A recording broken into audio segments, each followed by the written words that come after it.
This court is not tasked with determining whether or not Chris is guilty of first-degree murder. We know that he is, that he deserved to be punished, and he's not disputing either of those things. Instead, the question before this court is whether this 48-year-old man is the same as that 16-year-old boy.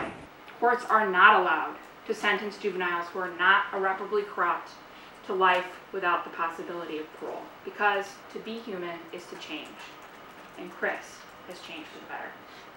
It was very harmful to him for most of his childhood. He was exposed both to physical violence and to a lack of adequate nurturing and caring, protection.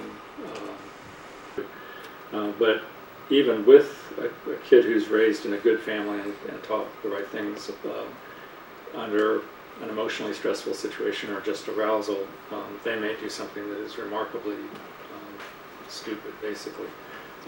Irrational, not well thought out, impulsive, those kinds of things. The only time I ever recall my dad stepping in to discipline him was him and my sister Cindy went out and got muddy in the fields behind our house. It's typical kid behavior. My kids do it, I did it. I didn't get the punishment that they got, and they came in and he beat them with belts, and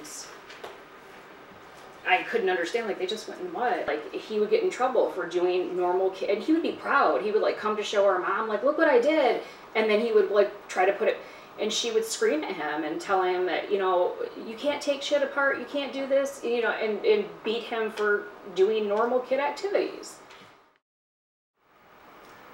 When it comes to the court's use of the Miller factors, the court is required to consider them.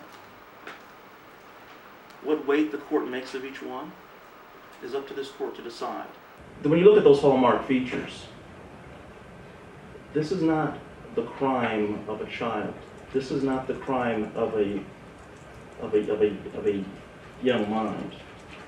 Well, in a sense it is. But the crime itself shows how much sophistication and planning and effort went into this.